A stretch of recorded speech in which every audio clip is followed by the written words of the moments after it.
तो बच्चों आज का हमारा टॉपिक है valence shell electron pair repulsion theory VSEPR VSEPR. ठीक है बच्चों, शॉर्ट टर्म में ही हम इसे यूज करते हैं। ये बहुत ज़्यादा इम्पोर्टेंट थ्योरी है। ये थ्योरी सिज्विक और पॉवेल ने दी थी 1940 में, 1940 में सबसे पहले। ठीक, ये क्यों दी थी?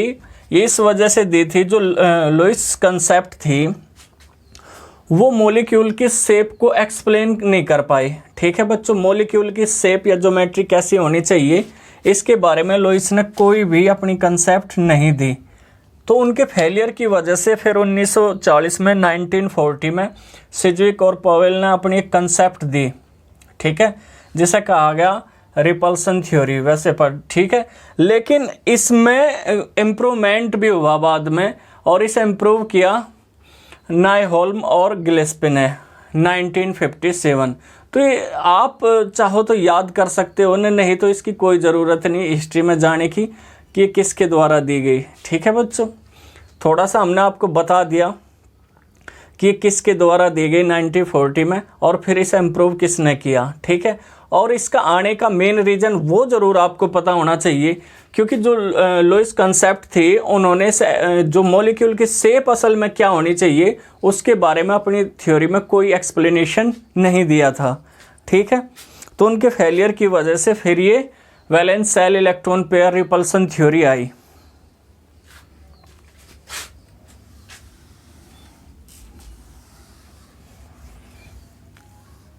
इस थ्योरी में क्या कहा गया? इसमें ये कहा गया कि बड़े ध्यान से देखियो, मिनिमम एनर्जी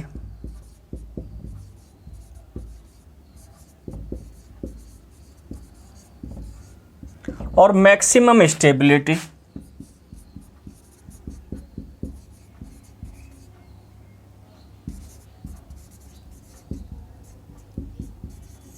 ये क्या है हम अब अभी आपको बता रहे। अगर कोई भी एटम जो या फिर ग्रुप ऑफ एटम की एनर्जी मिनिमम होगी तो उसकी स्टेबिलिटी कैसी होगी? मैक्सिमम। ठीक है बच्चों, ये तो आप अपने पे लेके देखो।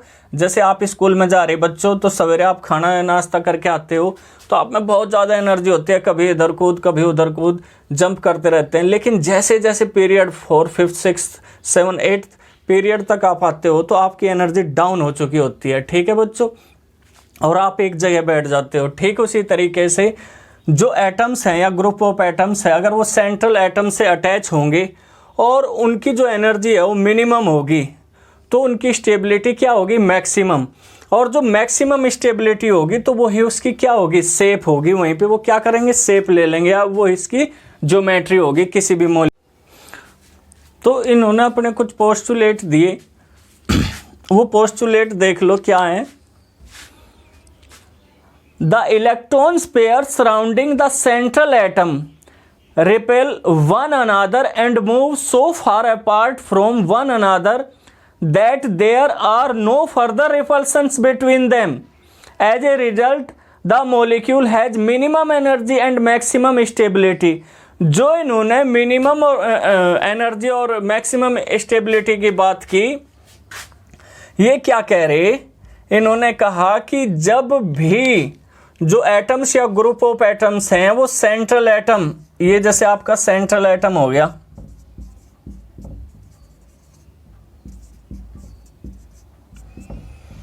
और ये लिंक्ड,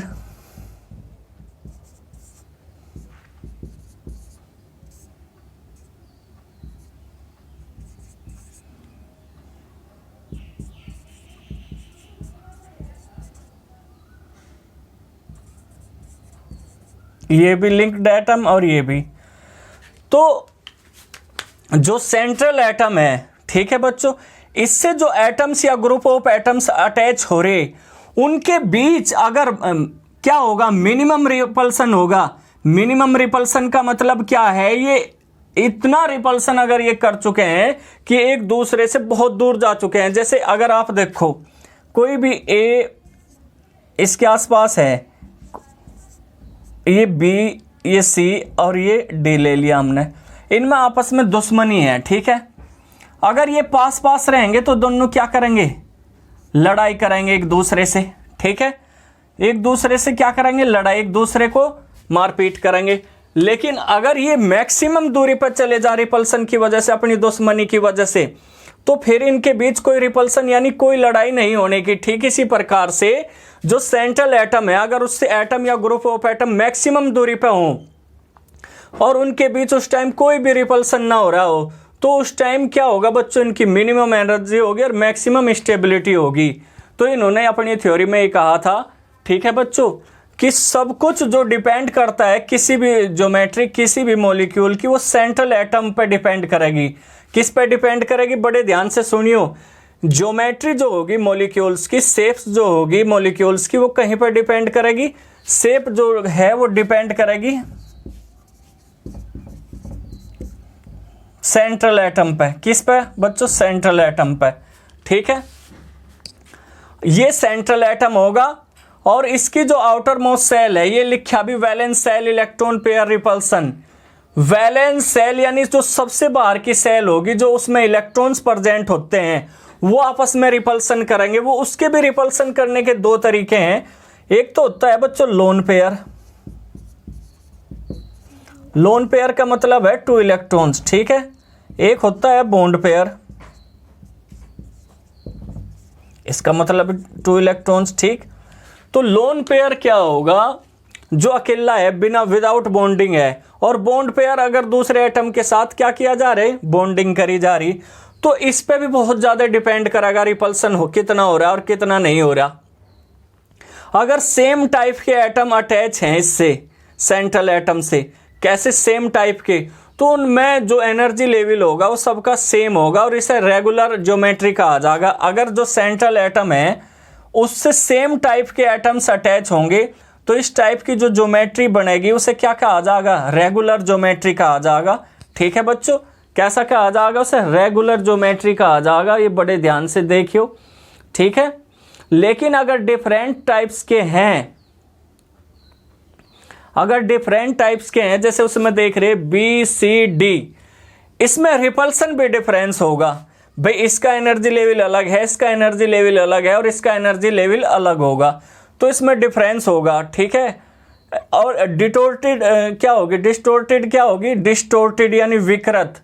डिस्टोर्टेड क्या होगी, इसकी ज्योमेट्री होगी। ठीक है, और वो से इर्रेगुलर ज्योमेट्री कहा जाएगा। डिस्टोर्टेड का मतलब है विकृत। वो ऐसा क्यों, या इन सब का जो एनर्जी लेवल है वो अलग अलग होने की वजह से। ठीक, तो ये कुछ पॉइंट्स हैं, आप बड़े ध्यान से देखते रहो। और एक बात और मैं बता दूं, जो सबसे ज्यादा रिपल्सन होता है वो लोन पेयर में होता है, क्योंकि उसने अभी अपनी एनर्जी लॉस नहीं की। आप ही देख लो, अगर कोई आदमी है वो खूब खाता पीता है पहलवान टाइप, और एक और है उसके साथ ही, तो दोनों पे कोई जिम्मेदारी नहीं है, एक दूसरे से खूब लड़ेंगे। ठीक है, लेकिन अगर दूसरा आदमी है, उसकी शादी होगी, उस पर जिम्मेदारी आ गई, तो वो बिल्कुल नहीं लड़ने का, वो स्टेबल हो चुका है, क्योंकि उसका क्या बन गया, बॉन्ड बन गया। तो एक चीज ध्यान रखियो, जो सबसे ज्यादा रिपल्सन होगा बच्चों, वो किसके बीच होगा, लोन पेयर और लोन पेयर के बीच सबसे ज्यादा रिपल्सन होता है। फिर उस सेकंड पोजीशन पे है लोन पेयर, बॉन्ड पेयर, और सबसे कम जो रिपल्सन होता है वो होता है बॉन्ड पेयर।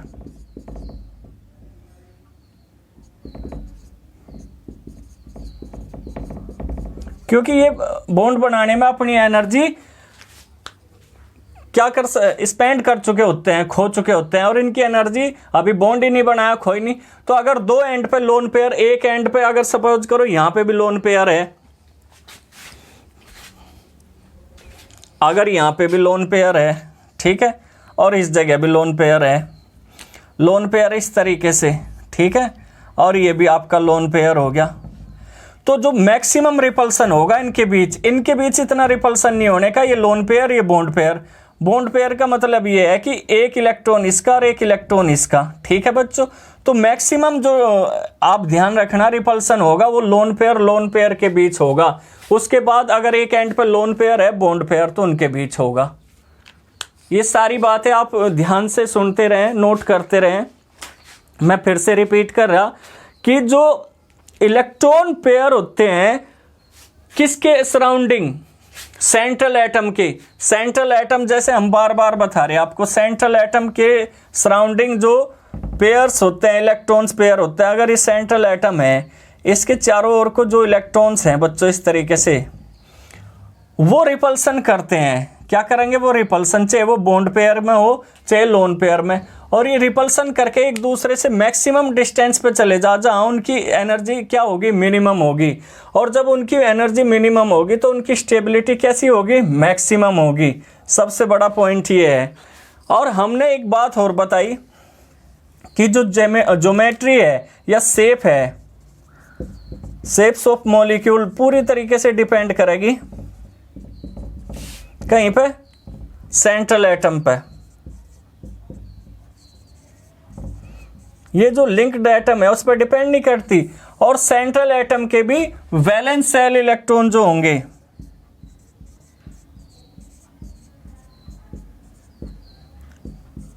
इसी वजह से इसे valence shell electron pair repulsion कहा जा। इस चीज का आप ध्यान रखियो, ठीक है। और जो सेंट्रल एटम से अटैच रहते हैं, जो भी एटम या ग्रुप ऑफ एटम, उन्हें लिंक्ड एटम कहा जाता है बच्चों, ये ध्यान रखियो, ठीक है। ये बात हमने बताई। फिर ये बताई अगर जो सेंट्रल एटम है उसके सराउंडिंग जो बॉन्ड पेयर ऑफ इलेक्ट्रॉन्स है, अगर वो सेम है, सेम एटम है, सिमिलर एटम्स हैं उसके सराउंडिंग, तो उनका जो रिपल्सन होगा वो सिमिलर होगा। कैसा होगा? सिमिलर होगा। और इसके रिजल्ट से क्या होगी बच्चों? वो मॉलिक्यूल सिमेट्रिकल होगी। कैसी क्या होगी बच्चों? मॉलिक्यूल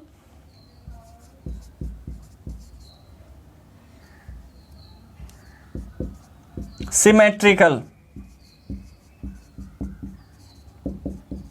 ठीक है। ये ध्यान रखियो। अगर सेम टाइप के एटम्स हैं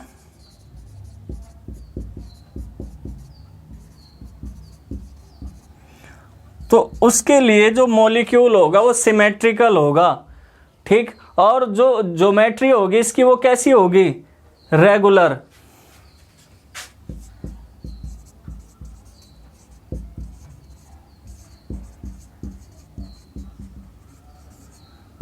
रेगुलर ज्योमेट्री होगी इसकी, ठीक है। ये बड़े ध्यान से स्क्रीनशॉट ले लें सभी बच्चे।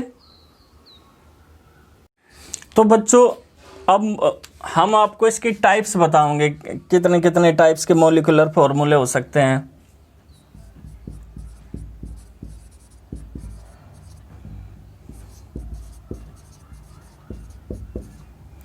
अगर मॉलिक्यूलर फॉर्मूला है बच्चों AB2 टाइप का, बड़े ध्यान से देखियो AB2, ठीक है। मैं फिर कह रहा यहाँ पे जो A है वो सेंट्रल एटम होगा। A क्या है यहाँ पे बता दूं फिर भी? Central atom. और B क्या है? Linked atom.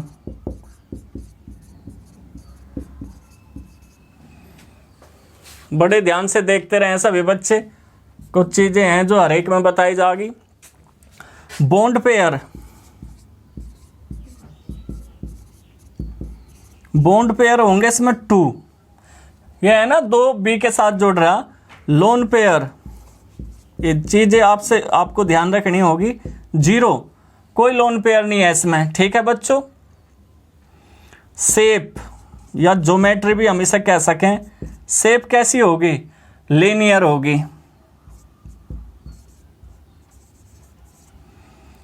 Angle, bond angle,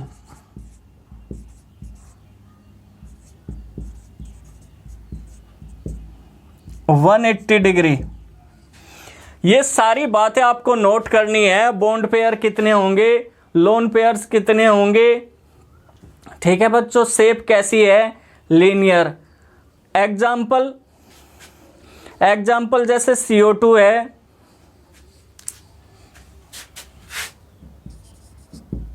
CO2, BeF2, BeCl2, ठीक है। इस तरीके से जो एंगल होंगे, देखो AB2 type, AB2 type, AB2 type, ये ध्यान रखियो। मॉलिक्यूलर फॉर्मूला AB2 होगा। Central atom A, linked atom B, ठीक है बच्चों। हमने कहा था जो डिपेंड करेगा वो सेंट्रल एटम पर करेगा।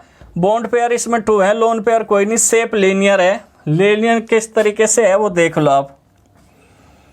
अगर ये आपका सेंट्रल एटम है, ये लिंक्ड एटम है बी। ठीक है, तो इस तरीके से शेप होगी बच्चों इसकी, ज्योमेट्री कह लो या शेप कह लो।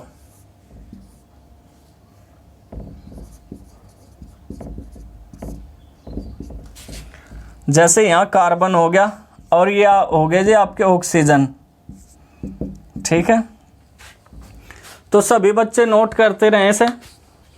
अगर वैसे डबल बॉन्ड होता है, आप दिखाना चाहो दिखा लो, नहीं तो सिंगल बॉन्ड से, क्योंकि आप यहाँ शेप दिखा रहे इसके, तो 180 डिग्री का हमने इसमें आपको एंगल बताया। ठीक है, सारी बातें हमने यहाँ लिख दी। सभी बच्चे स्क्रीनशॉट ले ले। तो जो भी AB2 टाइप्स का मोलिकुलर फॉर्मूला होगा उसमें बॉन्ड पेयर होंगे सिर्फ दो, कोई लोन पेयर प्रेजेंट नहीं होता। शेप लीनियर होती है, बॉन्ड एंगल 180 डिग्री होता है। ये सारी चीज़ें आपको ध्यान रखनी होंगी। मैं बार बार फिर आपसे बता रहा आपको कि ये आपको चीज़ें सारी ध्यान रखनी है, क्योंकि आप ये तो नहीं है कि एक ही रट सको। इसके बेस पर जितने भी होंगे वो इसी तरीके से आपको करने होंगे। ठीक है, तो AB2 टाइप का आपने स्क्रीनशॉट ले लिया। अब नेक्स्ट है AB3। AB3 मोलिकुलर फॉर्मूला अगर AB3 हो बच्चों इस तरीके से, सेंट्रल एटम तो A ही है, लिंक्ड एटम कौन सा है इसमें B। बॉन्ड पेयर कितने होंगे इसमें 3 होंगे। लोन पेयर कितने हैं 0 है। शेप इसकी क्या होगी, शेप चेंज हो जाएगी इसकी।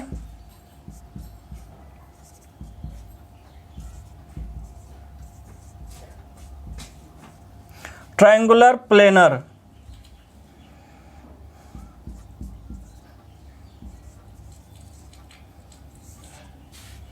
सभी बच्चे देखते रहें कैसी होगी, ट्रायंगुलर प्लेनर। ठीक है, बॉन्ड एंगल कितना होगा इसका, बॉन्ड एंगल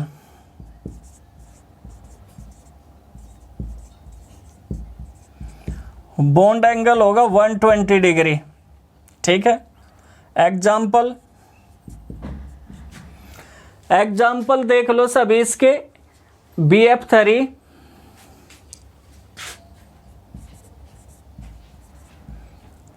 AlCl3 और SO3 एटसेट्रा, ये इसके एग्जाम्पल होंगे।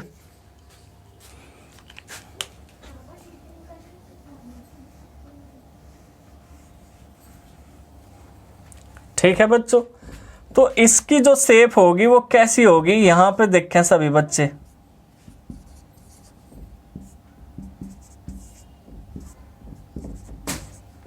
ठीक, इसकी शेप इस तरीके से होगी।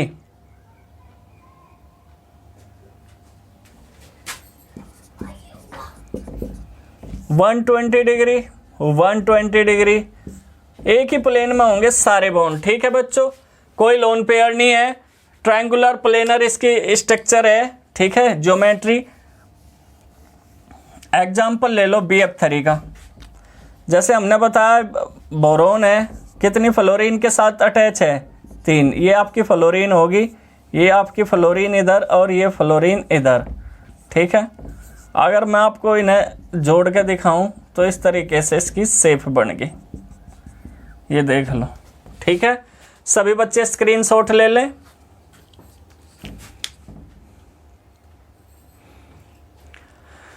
SO3 भी अगर आप बनाना चाहो, क्योंकि वीडियो काफी बड़ी हो जाए, यहां बस ऑक्सीजन आपको दिखानी। ये ऑक्सीजन,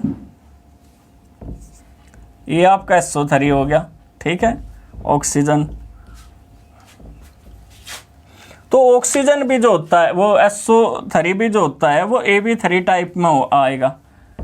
अब मैं आपको एक बात और बताऊं, जो मोलिकुलर फॉर्मूला है AB3, इसमें अगर बॉन्ड पेयर सिर्फ 2 हो और लोन पेयर कितना 1, तो इसकी जो शेप है वो चेंज हो जाएगी बच्चों। क्या हो जाएगी, चेंज हो जाएगी। किस तरीके से हम आपको अभी बता रहे, बड़े ध्यान से देखना। ठीक है, अगर सिर्फ AB2L1 का मतलब क्या है, L क्या है यहाँ पे, लोन पेयर। ठीक है बच्चों, तो क्या है यहाँ पे L, लोन पेयर, ये ध्यान रखना सभी। तो इसमें बॉन्ड पेयर 2 हो जाएंगे और लोन पेयर कितना हो जाएगा 1। अब इसकी जो शेप है वो ट्रायंगुलर प्लेनर ना रह के कैसी हो जाएगी बच्चों, वी शेप हो जाएगी, या बेंट भी हम उसे कह सकें। कैसी शेप हो जाएगी इसकी, वी शेप। बड़े ध्यान से देखते रहें सभी, वी शेप, या फिर हम इसे बेंट भी बोल सकते हैं। ठीक,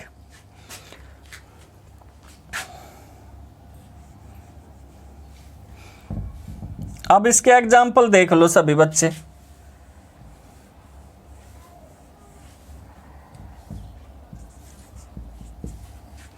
एग्जाम्पल है जैसे NO2, SO2 एटसेट्रा। ठीक है, असल में इन पर लोन पेयर होना जरूरी है, आपको भी पता। ओजोन भी आप लेना चाहो, देखो ओजोन भी होता है O3, क्योंकि ऑक्सीजन पे भी है।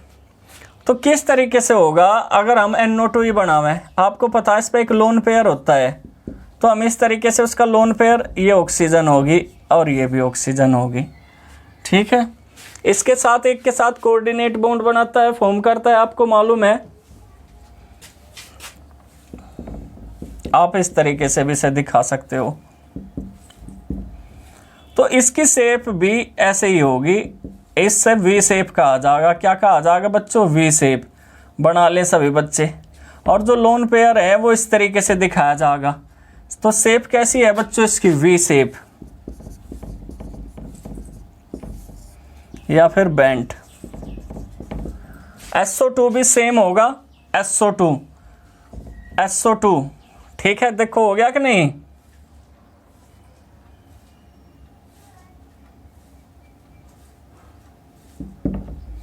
जो सल्फर होते हैं, जो सल्फर है बच्चों, उस पे क्या होते हैं, लोन पेयर होते हैं। कितने, 3 लोन पेयर होते हैं SO2 पे। तो बड़े ध्यान से देखियो आप, कितने होते हैं बच्चों उस पे, 3। अब नेक्स्ट है, अगर मॉलिक्यूलर फॉर्मूला AB4 टाइप हो, ध्यान दे सभी बच्चे, AB4 हो, तो सेंट्रल एटम क्या है इसमें, ए वही है तो चीज। बॉन्ड पेयर कितने होंगे, 4 होंगे। लोन पेयर कितना है, 0। और इसकी जो शेप होगी वो होगी टेट्राहेड्रल।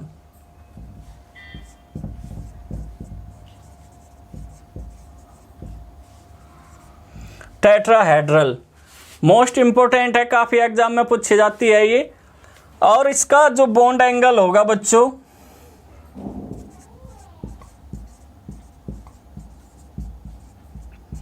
वो होगा 109 डिग्री 28 मिनट। ठीक है, 109 डिग्री 28 मिनट का इसमें बॉन्ड एंगल होगा। सभी बच्चे ध्यान दें। एग्जाम्पल जैसे CH4 मेथेन आप देखते ही हो, या फिर अमोनियम आयन।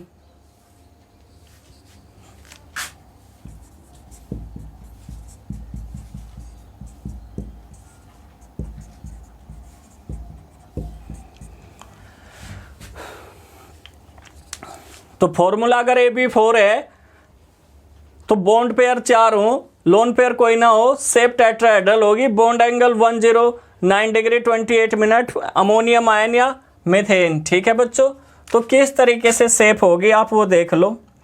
ए ये रहा आपका, इसमें B ये हो गया जी आपका, एक B ये हो गया, एक B ये हो गया और एक B ये हो गया। तो इस टाइप की शेप होगी टेट्राहेड्रल। आप ही देख लो,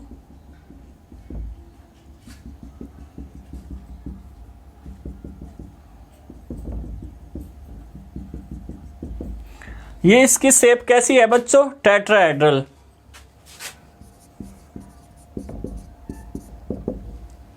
और बॉन्ड एंगल कितना है, अभी हमने बताया, यहाँ पे लिख दिया डिग्री 28 मिनट।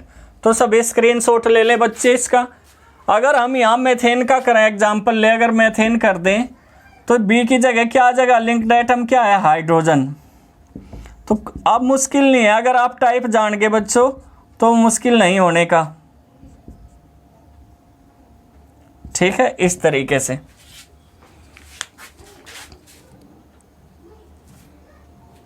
सभी बच्चे स्क्रीनशॉट ले लें। अब अगर इसमें क्या आ जा, लोन पेयर आ जा, बड़े ध्यान से देखते रहो। AB3 सिर्फ पहला हम एक लोन पेयर लेंगे, 3 बॉन्ड पेयर हैं और एक। तो बच्चों हमने बताया कि अगर 3 बॉन्ड पेयर हो, एक लोन पेयर हो, सेंट्रल एटम, तो बॉन्ड पेयर 3 है, लोन पेयर कितने हैं 1। तो ट्राइगोनल पिरामिडियल इसकी क्या हो जाएगी, शेप हो जाएगी। बॉन्ड एंगल इसमें घट के कितना रह जाएगा 107 डिग्री। और एग्जाम्पल NH3 PCl3 NF3, ठीक है। शेप आप इसकी देख लो। अगर हमें एग्जाम्पल ही लेके बतावें यहाँ NH3 आप सोच रहे होंगे कि सर इसमें तो 3 हाइड्रोजन जुड़ रहे, तो AB3 टाइप की होनी चाहिए। नहीं, आपको एक साथ में लोन पेयर भी दिखाई दे रहा, ठीक है बच्चों। तो वो जैसे हमने कहा था एक बॉन्ड की तरह ही काम करता है, रिपल्सन करता है, ये तो इनसे भी ज्यादा रिपल्सन करता है। इसी वजह से बॉन्ड एंगल देखो इसमें 107 डिग्री का रह जा। तो ये नाइट्रोजन है, ये इसका लोन पेयर हो गया जी, ये इसके हाइड्रोजन है और ये हाइड्रोजन, ठीक है। तो देखो इसकी शेप कैसी है, हमने लिखा पिरामिडियल शेप होगी, ट्राइगोनल भी आप कह सकते हो, ठीक है। और इसका एंगल ध्यान रखियो 107 डिग्री। ये NH3 हो, PCl3 हो, NF3 हो, हाइड्रोनियम आयन हो। अगर इस तरह का कोई भी होगा जिसमें एक लोन पेयर प्रेजेंट हो तो उसकी शेप कैसी होगी, पिरामिडियल होगी, और 3 हो बॉन्ड पेयर। तो सभी बच्चे नोट करते रहें, ठीक है, स्क्रीनशॉट ले लें सभी बच्चे। अब नेक्स्ट है इसी में ही, अगर हम सिर्फ बॉन्ड पेयर कितने कर दें इसके 2, जल्दी से देख लो, वीडियो बच्चों काफ़ी बड़ी होगी। 2, ये भी 2। तो इसकी जो शेप है वो चेंज हो जाएगी, अब बेंट शेप हो जाएगी इसकी। कैसी हो जाएगी, बेंट, या वी शेप भी आप इसे कह सकते हो, बेंट, ठीक है। एंगल और देखो 104.5 डिग्री का रहता है, जैसे वाटर है, H2S है, ठीक। आप सोच रहे होंगे H2O, OH2 हम इसे कह रहे हैं, तो ये तो AB2 टाइप हो रहा है। नहीं, फिर आप वही गलती कर रहे।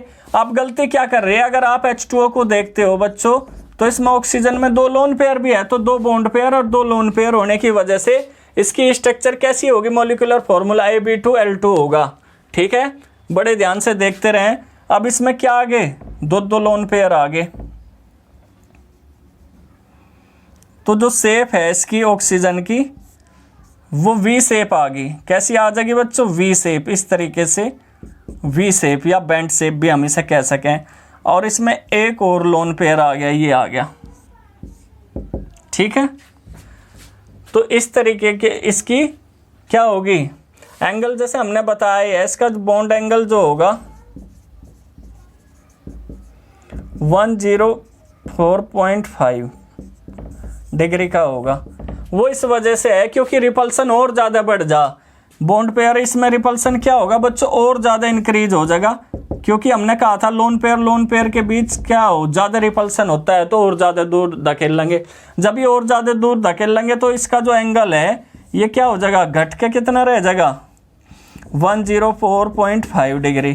तो ये रीज़न है, हमने आपको बताया था लोन पेयर के बीच सबसे ज़्यादा रिपल्सन होता है।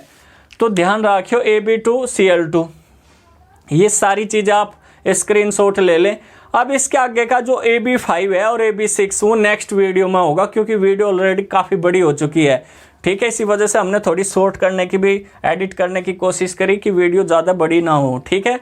नेक्स्ट जो AB5 है और AB6 है उसके लिए आप नेक्स्ट वीडियो देखोगे, इसका नेक्स्ट पार्ट, ठीक है बच्चों। आज के लिए इतना ही। एक बात और बच्चों, सब्सक्राइब कर ले चैनल, जो भी आपको वीडियो बनाएगी उसका लिंक तुरंत आपके पास पहुंचेगा और आप उससे वंचित नहीं होने के।